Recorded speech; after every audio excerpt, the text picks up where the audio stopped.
Live with CDP, a weekly sports and entertainment podcast live on YouTube, Facebook Live, Twitter, and on audio via Apple Podcast, Google Podcast, Spotify, and Anchor FM. Now here's your host, Chris Palme.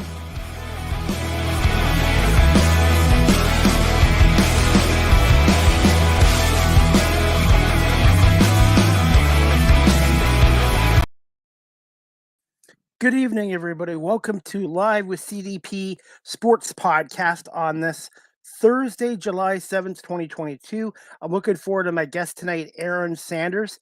This will be his fifth appearance on my podcast show, tying him with Pat Gregor for the most appearances by a guest. Aaron's the longtime online play-by-play announcer for the Windsor Express of the National Basketball League of Canada.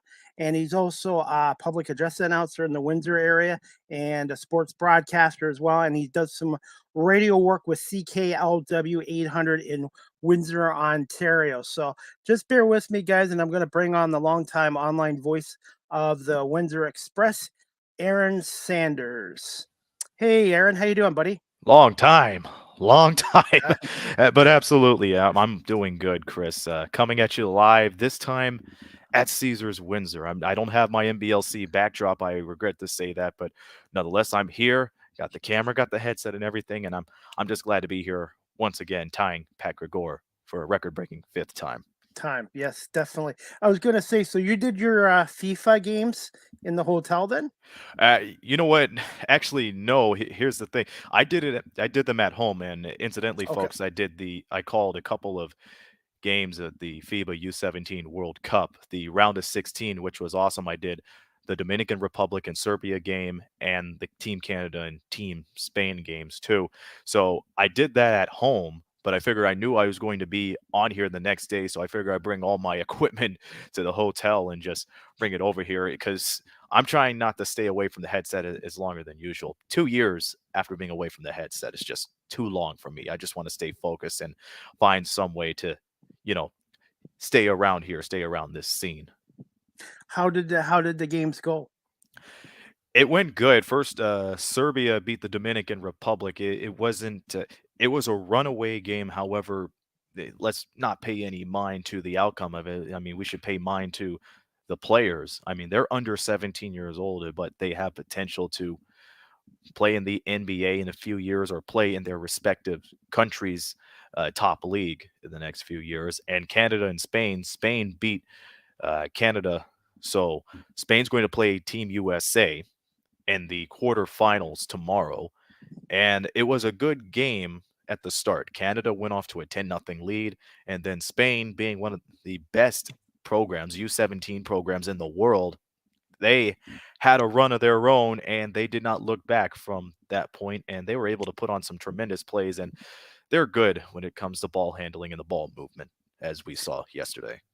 How did you manage coming about that role doing those games? How did that come about?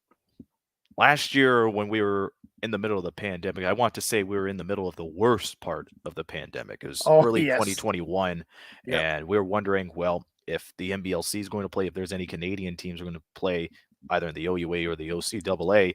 And then I saw something online about remote broadcasting opportunities. So there was this website called Spalk, and I reached out to them, said, hey, I'm a sports broadcaster here in Windsor. Here's my demo reel and my resume, and hopefully we'll be able to stay in touch.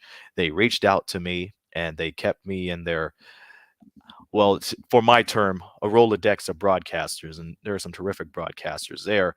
I was supposed to do a hockey game, a Finnish hockey playoff game not this past spring, but the spring before that. But that game was not necessary because it was a best of 5 series, I want to say, and it didn't go to the limit. So that didn't happen. And then unbeknownst to me, they reached out to me a couple of weeks ago and they say, hey, we got the English commentary rights to do most of the U17 World Cup.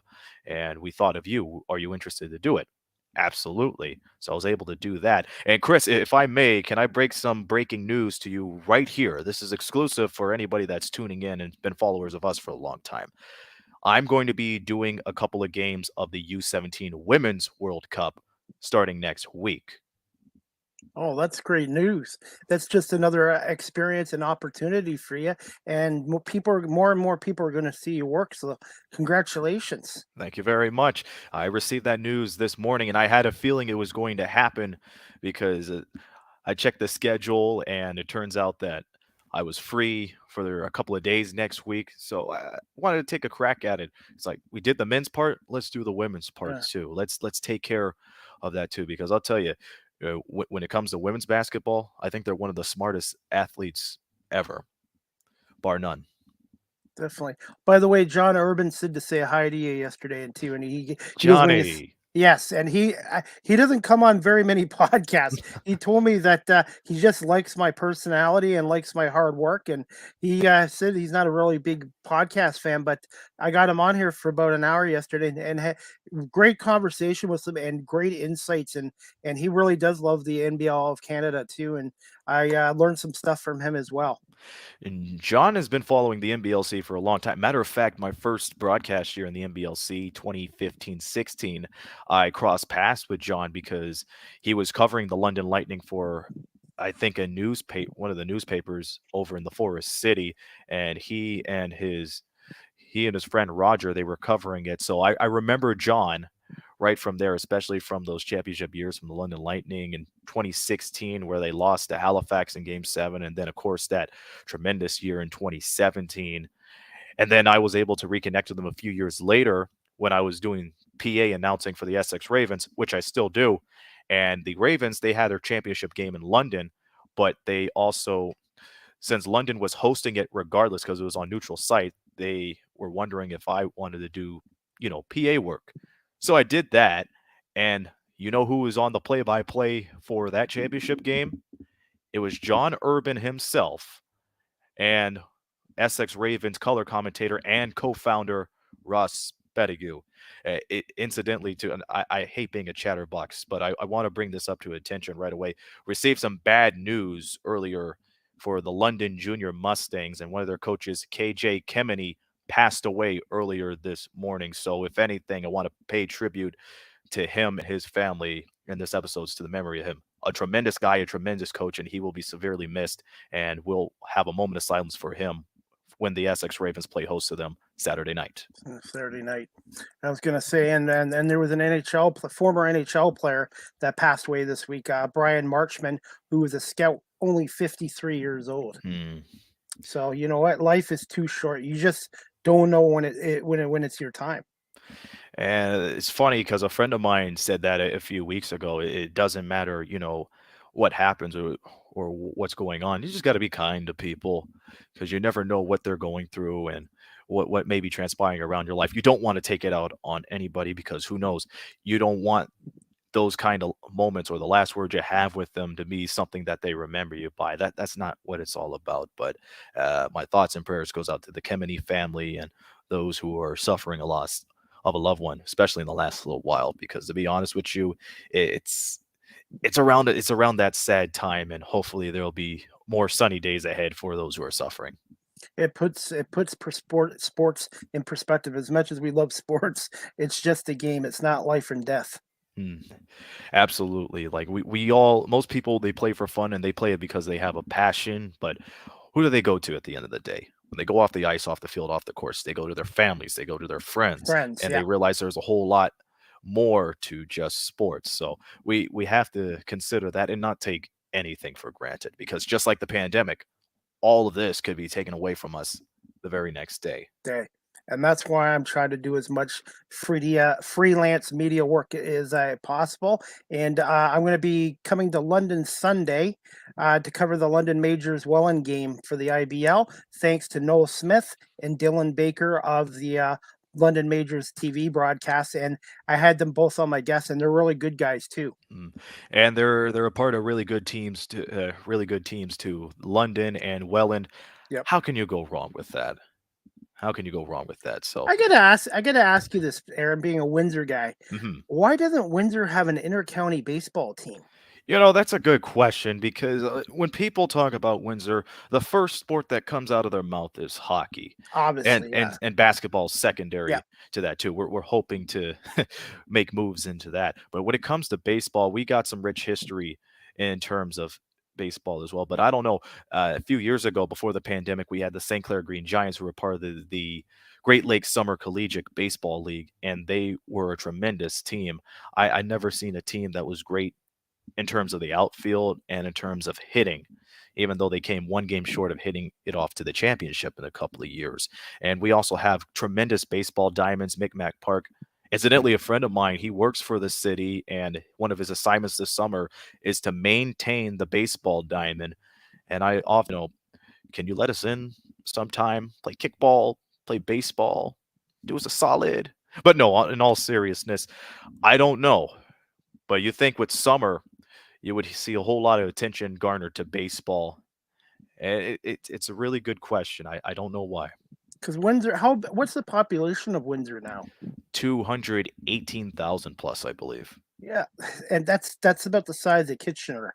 Kitchener Waterloo combines 500,000, but Kitchener alone is about, I don't know, 240. So Windsor's population is similar to Kitchener. So to me, because Windsor would have a rivalry, obviously, with London, the 401 baseball rivalry, and it's only a couple hours down the road from Guelph and Kitchener. And to me, that there is a market right there. I just never understood why Windsor never had an inter-county baseball team. We hope that there's going to be more opportunities for sports in Windsor soon. We just have to be patient.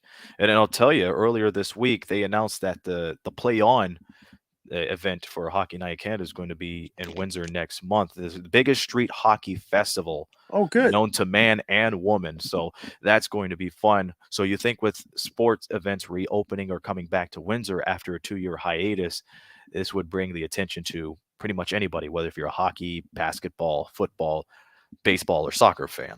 Definitely. Okay, I'm going to get to some questions, Aaron, and this one I had to ask you. I asked John this too. Thoughts on the return of the NBL of Canada after a 2-year hiatus from the pandemic, and just an overall thoughts on the Windsor Express that they had probably their toughest year since they've been in the league since 2010. First thing about the return of NBLC, finally. Waited 2 years for this. You and I, we talked about, being patient and waiting for the NBLC to come back. I'm thrilled. I'm pleased as punch that they were able to come back for their 10th season and going on for 11th in the new year. On the other hand, in terms of the Windsor Express, yes, they had their toughest season by far. They had tremendous stars on their team, but they were unable to get the job done in some of the games, especially against London. I think they were one of the toughest opponents for London yet this season, despite ending up on the losing side of things. We saw Game 3 of the first round when Windsor and London do-si-doed the Express for 3 games in a row. They had the lead going into the fourth quarter, but it did not come to be, especially in the final moments. The Express had the ball with about 10 seconds to go. Everybody was hitting the deck for the floor, and the buzzer sounded, and there went the season. It was heartbreaking to see how it all ended because we have a great coaching staff. We have a great game day staff, and everyone in the whole Windsor Express organization is fantastic, from the players to the fans. But I don't think the fans or any other dignitary of the Windsor Express are going to be disappointed for next season, because it's going to be their 10th season in Windsor, 10th season in existence. So there's going to be a whole lot of plans happening. But for the moment, as far as I know, as far as the knowledge is concerned for the 10th season, lock and key. So I'm assuming Bill Jones and that coaching staff will come back, or do you think there could be some changes in the coaching staff? Oh, there's no doubt Bill Jones, he's going to come back next season. Yeah, I believe he has that mentality. He's going to finish what was started. He's going to coach harder, and the players are going to play harder for him. He's not going to give up anytime soon. Okay, and I was going to say, as a broadcaster for the Express, I'm not putting you on the spot here. What positives did you see from the team this year, even if it was a 4-17 season? And what do you feel the Express need to address in the off season to become a more competitive team and finish up higher in the standings? On the positive mindset, these players came to play, and we were able to get fans back into the arena.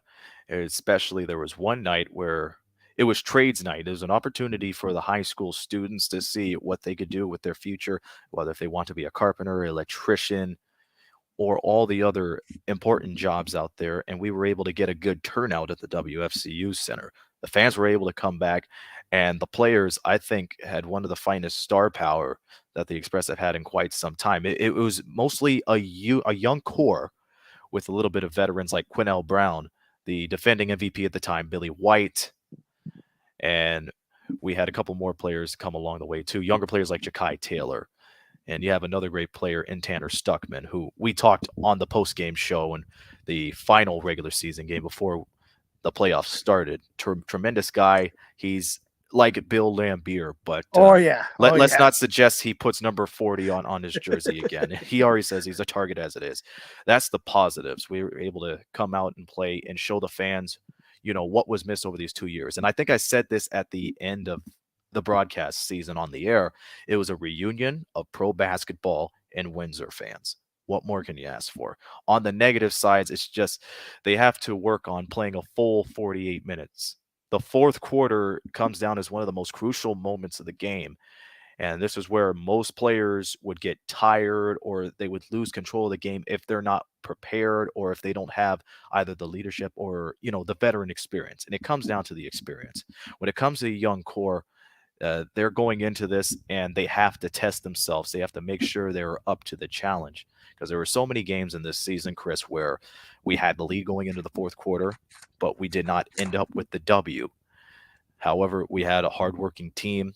We just have to work harder, and we're going to work harder in season 10. I'm talking about this we stuff. I'm only talking about the game. That's all I do. But the Express, I don't think they're going to have any problems, working on some improvements during the off season.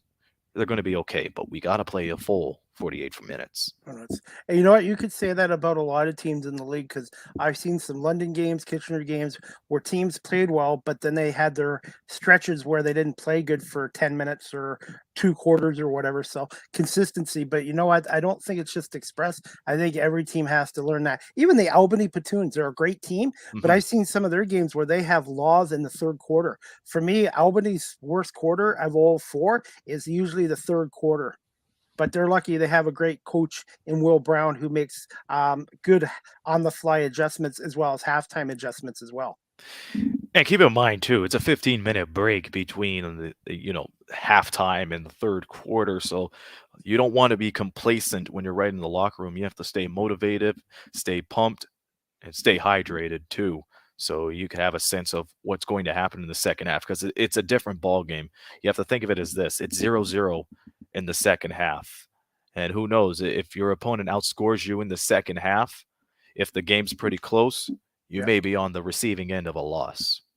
Definitely. And I want to say thank you again for mentioning me to Audley because I had a blast covering the games this year and doing the interviews on Zoom.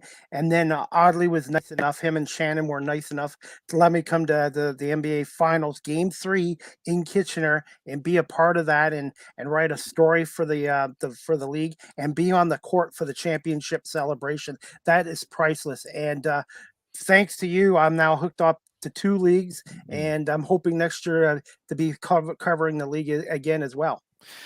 First off, you're welcome. And second, I hope you're able to be hooked to it for an additional 10 years because of the partnership.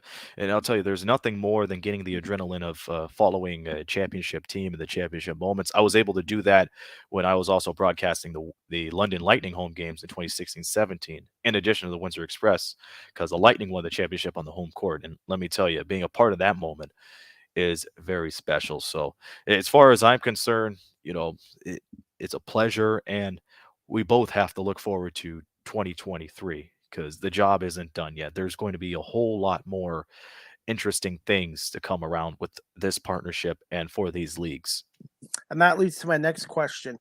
Thoughts on the arrangement with the TBL this season and then the 10-year agreement and then having a North American Cup between the TBL champion and the NBL champion starting in 2023. And we talked about this on a previous podcast, and maybe somebody listened to our idea because I think that's a great idea. You never know who's listening in because this is social media. Anybody will just buzz in and you take an idea. Yeah. But nonetheless, when I first heard about this partnership starting right before the 10th season started, this was good for us. We were aware that we lost a couple of teams because of the pandemic, and we tried to not in a matter of filling the void, but we want to continue the entertainment for the fans and any newcomer of the league, whether if you're a player, a coach, or a fan. This was a great partnership to start off, and who better to partner up with than someone that has been a part of your league before than David Magley. He knows the ebbs and flows of basketball in the NBLC, being the commissioner for a couple of years, and he was able to take all those teachings and experience right into the TBL. And that's where the TBL was able to get great leadership, and they're going to be expanding as too. For the 10-year partnership, that's something that's going to be admired. The North American Cup, I think, is a good idea because now we're seeing, I think there's a couple of basketball leagues, if not around the world, but in North America, like say, for example, the WNBA, they have the Commissioner's Cup, which is around the halfway point of their season before the All-Star game. So we have these cup tournaments, if you will, to be like a divide from the season and right until to the postseason. I think it's a good idea. In addition to that, we're going to get new teams in the NBLC, and we expect the same for the TBL in the years to come too. I was going to say right now they have 6 divisions or conferences and 42 teams. The NBLC right now is down to 4. It used to have 12, and then it went down to 8. How many teams, Aaron, do you see coming back to the NBL Canada for next season? As indicated in the press release, we're hoping 2 new teams come in next season, and hopefully it springboards into having more teams and more ownerships, coming right into the NBLC. And who knows, maybe in 5 years we could have 20 to 25 teams in the league. That would be phenomenal because it's going to show that these players are going to come to play no matter if they are in Windsor or Kitchener-Waterloo or London or even on the Atlantic coast of Canada. They're going to play for one purpose, to be successful, to grow, and to win something that's going to be very important for their career. Okay, this year they only did 24 regular season games. Next year, will they go to what, 32 or 40 game schedule? I have a feeling that they will. And I'm because think of it, if you did a 30 game season or a 36 game season with the same 4 teams, yeah, I think there's going to be a lot of people thinking, well, when the playoffs are going to be here, because you would be playing against one team about 6 or 7 times, and who knows, you may be playing against them in the playoffs or perhaps the finals. So I think with the expansion of the games for next season, which that may be the plan, it's going to help. In addition to the expansion of the teams, we get to see newer teams and different teams more often than usual. I've heard Montreal and maybe a team in Newfoundland as well, possibly. So, but Montreal is one of the cities I've heard. So, it's a start getting the league back to 6 Canadian teams, and then ideally try to get back to 10 within the next 5 years. Have a 10-team league again in the NBL of Canada as well. There's a lot of talk. I talk to fans and coaches, and the one thing they like about NBLC was the parity. No matter if you're a London fan or a Windsor fan or London or Windsor coach, they like the parity of the NBLC. Each and every year that we have been in existence, we had a lot of newcomers play, and they make a name of themselves. One year, somebody could be the superstar of the team, and next year it could be somebody else.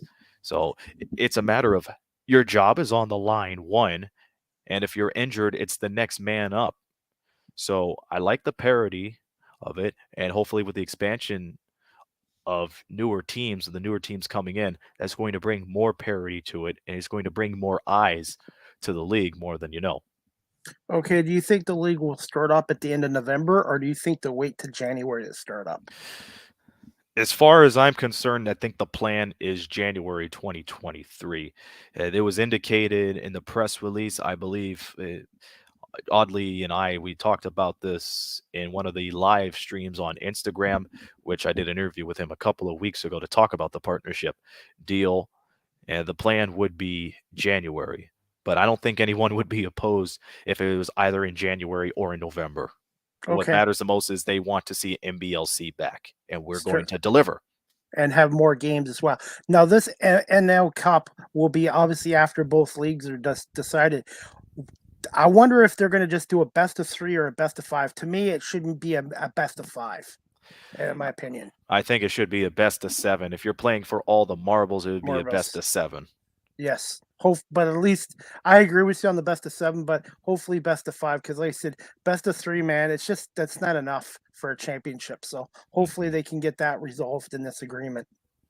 Well, there's a number of months to go until the season starts again, so plenty of time. Okay, and are you still good for a few more minutes? Yeah, I'm pretty good, pretty good. Okay. This one I had to ask you. Overall thoughts on the difficult pandemic season by NBLC Commissioner Audley Stevenson overall? I think he did a tremendous job trying to work with what he had to deal with. First off, we had to wait for the restrictions to relax a little bit in terms of the government and what we could do that wouldn't break the rules. And he was very patient about it. He's been very patient for the last 2 years, like all of us have been.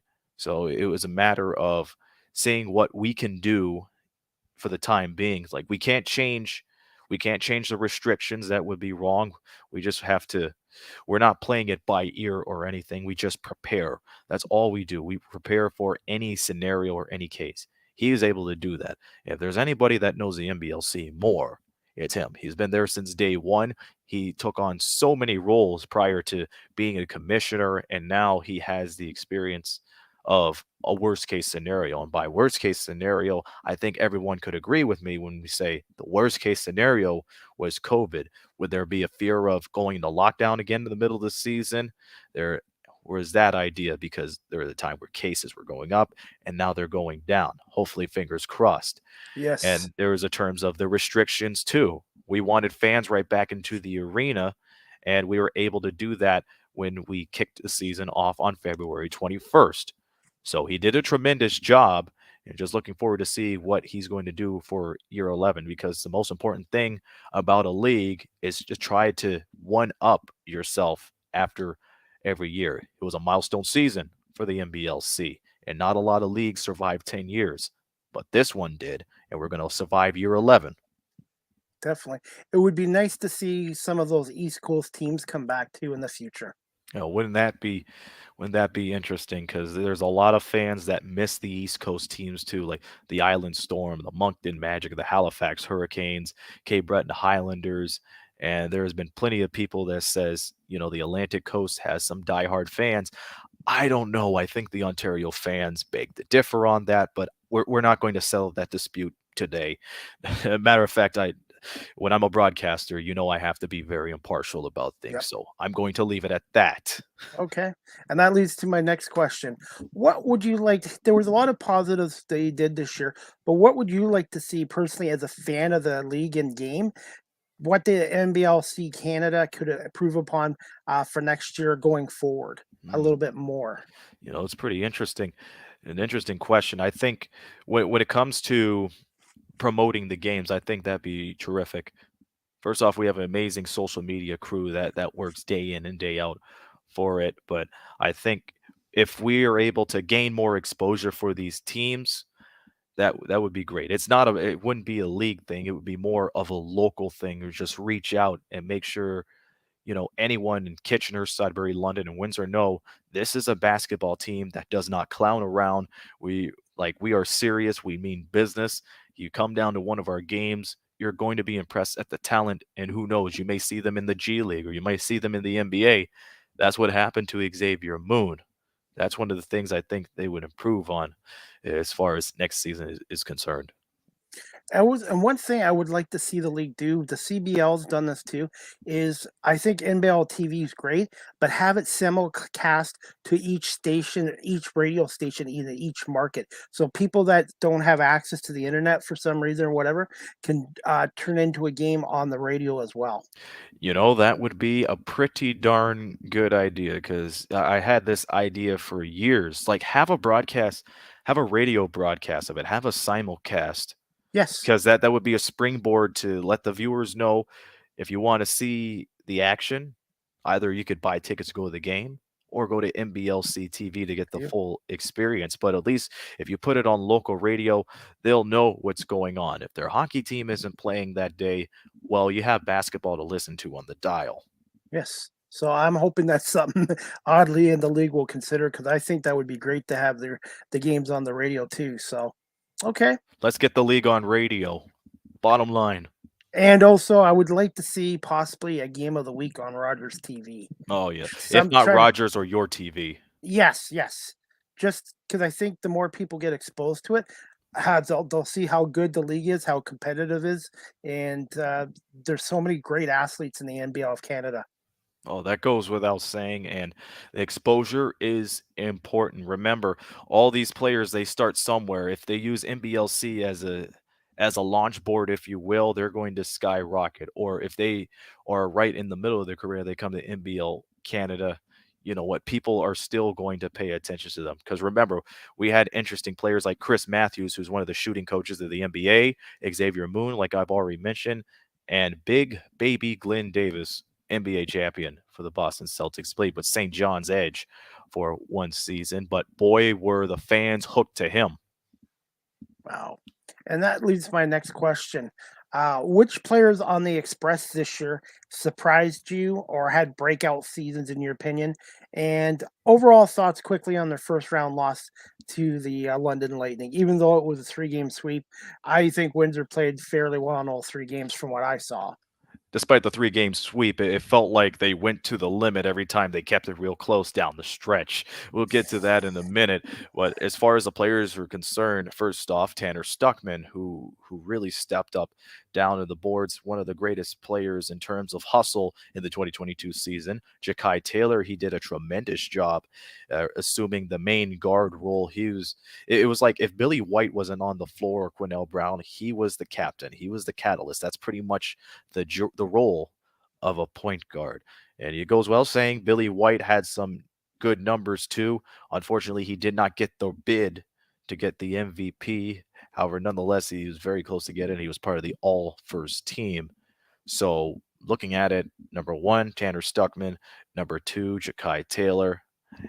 And it's a shame too, because I'm drawing a blank of all the other players, but those who would stand out to me, though, I thought Tanner Stuckman should have got the bid to go to the All-Star game, but Ja'Kai Taylor was able to get it. So you got that right there.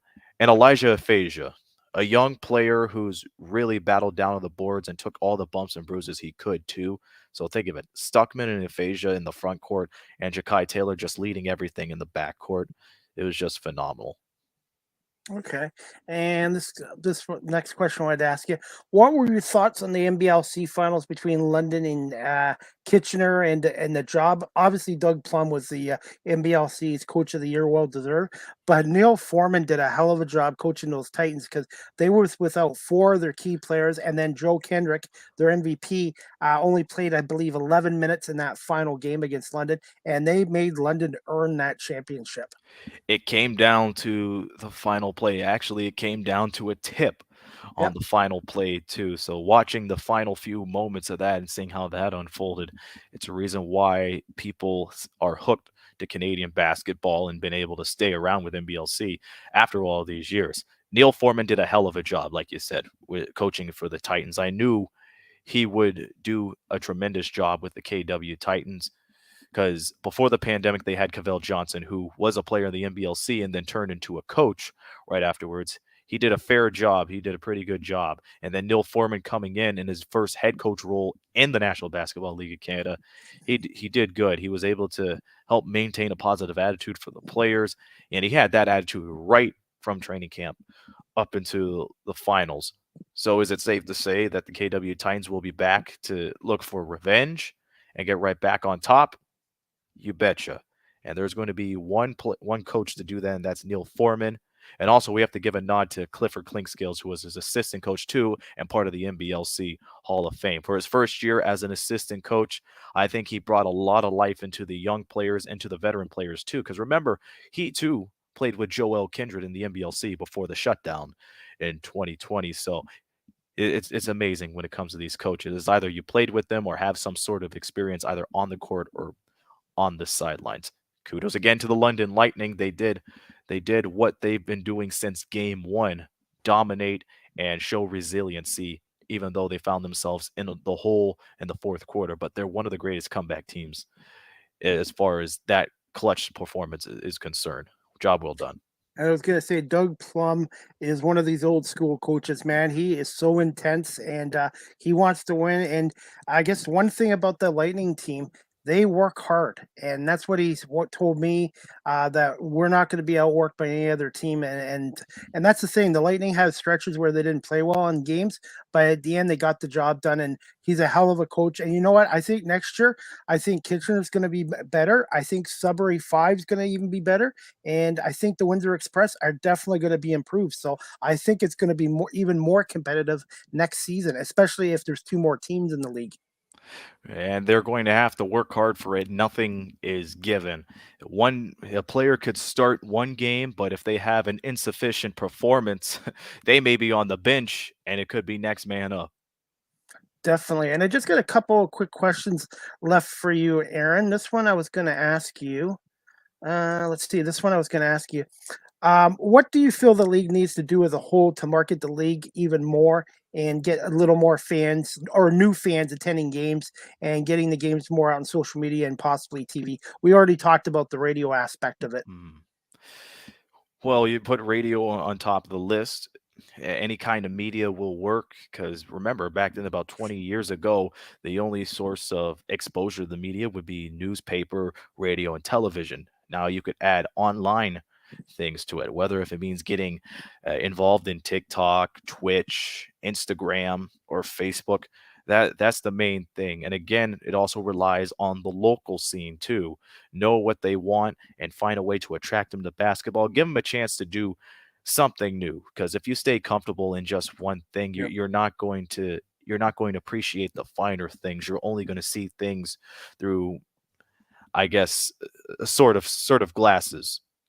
Different from me. I've had these for 21 years and I'm still trying to expand my surroundings. But anyway, it comes to a local thing too. So if the local things get the job done, then that could help the league too. It could also help the market league too. And keep on going at it in social media. That's the trend these days. This isn't like a pet rock Tamagotchi kind of thing. What you see on social media is what everyone's going to talk about the next day, or what somebody's going to talk about in the water cooler the next day too. So let's get that attention going on in the local area, and that will help the league. Trust me, it's the simple things and it's the small things that help things grow big and for the better. And the one thing I did a year ago was get on TikTok, and now I'm up to 900 followers. And I had one video with over 46,000 views from Hamilton from a hockey game. So to me, I think the NBLC, I'm not sure if they're on TikTok, but that would be another great way to expose the league on TikTok. I think that'd be a good idea. And I eat TikToks every day after I finish dinner. Oh wait, that's the wrong one. That's another thing. Can't promote that. Sorry. But you know what I'm talking about. Yes, TikTok, and I'm surprised it has blown up the way it has over the last couple of years, either dance challenges, music challenges. But people have to realize TikTok is not only known for that. This is like Vines. If you remember Vines from a few years ago, it's like that with more filters and more opportunities for people to get out there. Okay, and this leads to my last question, and I do want to talk. I just want to talk to you about the Pistons too for a few seconds, but we got to go this first. Best pie places in Windsor, your favorite pies, and tell my audience why they should consider visiting the Windsor Access area this summer. Well, first and foremost, I like pie. And I'll talk about it infinitum. The best pie place in Windsor, I would try Riverside Pie Cafe. That's where I was earlier this morning, and my favorite pie is lemon meringue. And me being a dual citizen and being an American too, remember, you can't go wrong with apple pie. You can't go wrong with cherry pie. I like crumble pie, strawberry rhubarb pie, but the pie I tried out from Riverside earlier today was a pink lemonade pie. So think of it. You have pink lemonade, what's that white stuff? Meringue. Yeah. Pink lemonade meringue, and then you had a lemon custard right into it. How can you go wrong with that? It's a beautiful thing. Matter of fact, I could read off the flavors that they have because they have flavors of the month each and every month, and I think they hit the jackpot for this one this month. Listen to this and see if you want to come down to Windsor, Essex and try these sometimes. Banana split cheesecake, orange creamsicle, cherry clafoutis, pineapple coconut, my personal favorite, pink lemonade, and triple chocolate. So if you're ever in the Windsor area, go to Riverside Pie Cafe on Wyandotte Street East, and you will be very surprised. And why would people consider visiting Windsor, Essex this summer? Well, for one thing, I think this will be the first summer where we'll be free of, I want to say, 90% of the restrictions. And this is the ability for people to sprout out and try new things, go to new places. It's a good opportunity. We just had the festival back here after 2 years. They closed up shop on the 3rd, but I think there's going to be more announcements about events to come here in Windsor. I'm not sure what those events are, so I'm just going to be like a viewer and not a broadcaster. Just tune in and see what they have. And the water parks are open, the pools are open, basketball courts are opening up again, so that's good for me. And if you're ever down in the area, I'll be at the Rose Bowl lanes pretty much every Tuesday night, or at least once a week. I'm looking for competition. Okay.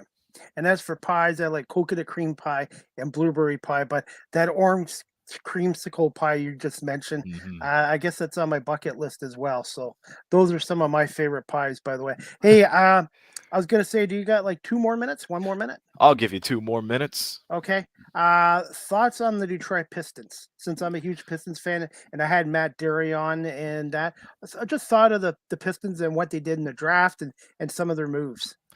I think they're going to be okay. They're not going to go for a deep run once again. I don't think that's going to be in the cards for another 3 to 4 years, but I think they could be good to be a first round team and find their ways to rebuild it. And it goes without saying, Dwayne Casey is a hell of a coach.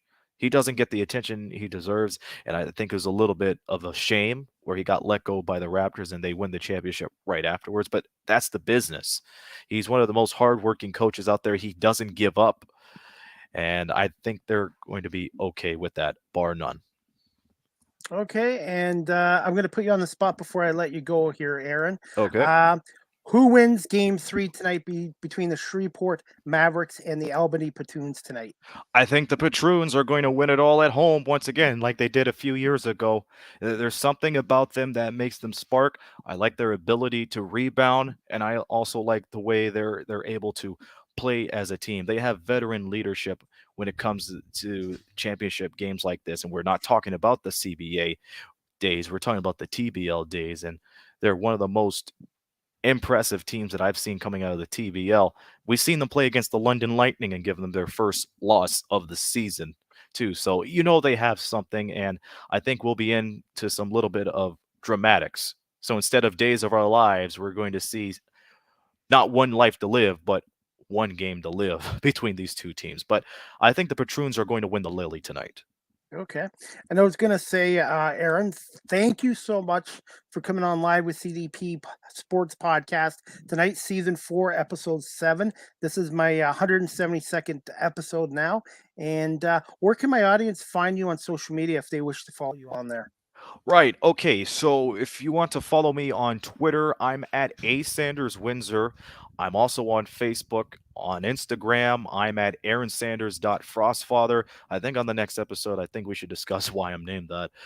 Number 2, if you want to hear me call some games, the best chance would be next week, next Wednesday, and next Friday for the FIBA U17 Women's World Cup. I'm calling one round of 16 game. That's on a Wednesday, and on Friday, I'm calling a quarterfinal game. We're just going to have to wait and see who's going to be playing who, because it's group competition first, and then they weed out these teams until they reach the champion. And those games will be streamed on YouTube. All the games will be on YouTube like yesterday. So hopefully you're able to see the competition, not just for me, but just to see how great the talent is worldwide.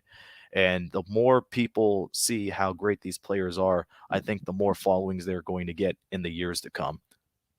Okay. Well, I was going to say, Aaron, thank you so much for coming on, and we'll definitely have to have you on again, maybe before the NBL season starts, and do a preview show of that as well. And we'll definitely talk more pie with you next time, and also the NBA. We'll talk maybe a little bit more of the NBA the next time with you, and your San Antonio Spurs too as well. Absolutely. It's my pleasure. And once again, you have to give the shout outs to a couple of things. The Essex Ravens. So if you're in the Windsor area, you'll hear my voice over the speakers on Saturday as the PA announcer. Credit to the Windsor Lancers. I'll be back with them next season. That's all I could say in terms of that. And AM 800 for which giving me the opportunity to get my feet wet in the world of radio. So thank you to all of them. Thank you to my family and friends and the man upstairs too. None of this would be possible without that group. So it's an honor and a privilege to do this and do what I love. So thank you, Chris. Okay, Aaron. Well, thank you so much. And we'll download this podcast in about 20 minutes, and I'll send you a link to it. And we'll definitely be in touch with you. And I'm looking forward to watching that Game 3 tonight from Albany and seeing a new TBL champion crown tonight. Lovely. Sounds good. Thank you very much, Chris. You too, Aaron. We'll talk to you soon, buddy. Alrighty. Have a good night. You too. Anyways, guys, I hope you enjoyed my podcast tonight with Aaron Sanders, the longtime online play-by-play announcer for the Windsor Express, sports broadcaster in the Windsor area, and he's also a public address announcer in Windsor and does some radio work with CKLW 800 in Windsor. And you can also check him out at A Sanders Windsor on Twitter, and same with Instagram and Facebook as well. And you can also check out the Windsor Express website, windsorexpress.ca. And also, guys, check out mblcanada.ca. That's mblcanada.ca as well. And just to guys let you know, the TBL finals right now is on your way. Game 3, Shreveport Mavericks at the Albany Platoons. The best of 3 series is tied at 1-1. The final game starts at 7 o'clock tip-off tonight on TBL TV. And whoever wins tonight will become the 2022 Basketball League champion. And I agree with Aaron. I'm going with the Albany Platoons over the Shreveport Mavericks. You got Steve Tucker for them at Shreveport, Will Brown for the Albany Platoons, and 2 great coaches, 2 great teams as well. And also, guys, the NHL draft is tonight in Montreal at the Bell Center, and Montreal will have the number 1 pick, and the Detroit Red Wings, my team, have the number 8 pick. And there are several Guelph Storm players that hope to hear their names called over the 7-round event. And leading the way for the Guelph Storm is top-rated prospect Michael Bushringer, and tremendous defenseman, tremendous first year in Guelph. And hopefully he will go to the Red Wings, I hope, maybe in the first round or second round. So we'll see what happens there. But yeah, the NHL draft is tonight from Montreal, 7 rounds again as well. You can tune in to TSN for that, or Sportsnet. And also, guys, NFL, yesterday, the Cleveland Browns have traded Baker Mayfield to Carolina for a conditional 2024 fifth-round pick. And the sources are from the NFL Network's in Rappaport. So who knows with the Browns? So Mayfield is now gone. Deshaun Watson still could face discipline from the NFL with his legal issues. So we'll see what happens with the Cleveland Browns situation this year. It's very interesting. Some other news, the Chicago Blackhawks today traded former Erie Otter star and former Blackhawk star Alex DeBrincat to the Ottawa Senators for 3 draft picks, including the 7th all selection on Thursday night. It was announced. So the Blackhawks are going into a full rebuild, and Ottawa just got themselves a solid player in DeBrincat, and he was a star with the Erie Otters as well. So that was a good trade. And also, guys, NFL news, Super Bowl winning coaches Mike Shanahan and Mike Holmgren are among 54 seniors, coaches, and contributors named as semi-finalists for the Pro Football Hall of Fame's class of 2023. I know the former Raiders president Amy Task is in there, and also Patriots owner Robert Kraft as well. So that'll be interesting to see who gets in. But I think these two, Shanahan and Holmgren, will get in, and Robert Kraft for sure as well. And also, guys, I got some other news, and I'm just going to put it on here right now. Just to let you know, my next live with CDP podcast, the next live with CDP Sports podcast, a little bit of a name change there.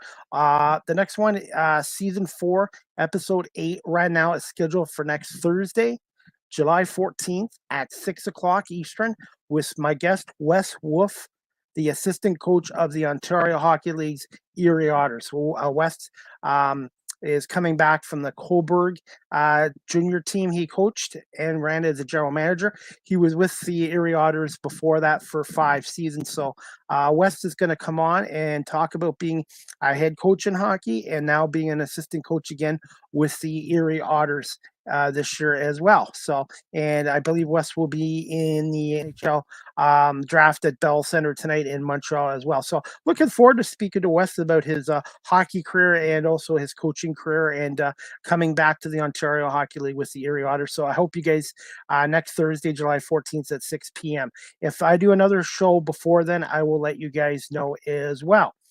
And before we wrap it up, guys, I'm just going to do what I normally do. Live with CDP podcast, the audio version is downloaded to Google Podcasts, Anchor FM, Apple Podcasts, Breaker, Pocket Casts, Radio Public, Spotify, Castbox, and LinkedIn. And I want to say thank you to everybody watching this live sports podcast on my YouTube channel. Please hit subscribe and hit like on my YouTube channel. And also thank you to everybody watching this on Facebook Live and also on my Twitter page live at Chris D. Pame. And I'm up to almost 900 followers now. So if you like to follow me on Twitter, I do quite a lot of tweeting on Twitter as well. And also, guys, just 1 second. StreamYard is the official live stream provider of Live with CDP Sports Podcast as well. And also, you guys can check me out on TikTok at Live with CDP. That's at Live with CDP on TikTok. I post a lot of video content there as well. And you guys can also check me out on wordpress.com/home/live with CDP podcast.wordpress.com. Again, that's wordpress.com/home/live with CDP podcast.wordpress.com. And I will be in London this Sunday, courtesy of Noel Smith and Dylan Baker of the London Majors TV production. And I will be covering the Majors Welland Intercounty Baseball game there at Labatt Park, which I haven't been to since August of 1990. And we'll see how good the Majors are. They are the defending IBL champions, and they're taking on a really good team in Welland. So stay tuned for my some pictures and some video interviews and my latest blog from Labatt's Park in London on Sunday night as well. And also, guys, you can check out Are You Serious Tap and Grill on 130 Silver Creek Parkway, North in Guelph, 519-766-0230. And it's the official pub of Bill's Mafia in Guelph. They have great beer selection, great antiheatals, and great chicken wings and good service. Thank you, Dave, as well. Appreciate it. And again, guys, that's about it. Just want to say thank you again to my guest, Aaron Sanders, for coming on season 4, episode 7 of Live with CDP Sports Podcast tonight. And hopefully we'll have Aaron back again in the fall, just before the NBL season starts up, and we'll preview the league as well. So, and before I go, guys, I am going to an event tomorrow night. It's called Back to the 80s Night. It's at Rhythm and Brews Brewing Company on 1000 Bishop Street North, Unit 10 in Cambridge, Ontario. It's going to be a bunch of 80s bands playing some music there. So I'm looking forward to it. Unfortunately, my one friend's band, Barry Davis's group, could not go because a couple of his members are ill. So I'm looking forward to it. So check out Back to the 80s Night at Rhythm and Brews Brewing Company at 1000 Bishop Street North, Unit 10 in Cambridge, Ontario, tomorrow night at 9 o'clock for some great 80s music. So, all right, guys, that's about it for my podcast show. But I just want to say thank you again to Aaron Sanders for coming on. And thank you to everybody watching this live on my YouTube, Facebook, Twitter pages, and later on audio platforms as well. So, guys, if I do another podcast before next Thursday, I will give you guys heads up on my social media pages. So I'm now off to watch the TBL finals between Shreveport Mavericks and the Albany Platoons. And looking forward to a great final game between those two teams. So I hope everybody has a great night, great weekend. Thank you again for watching and listening to Live with CDP Sports Podcast. We'll see you guys soon. Take care. Have a great night and great weekend.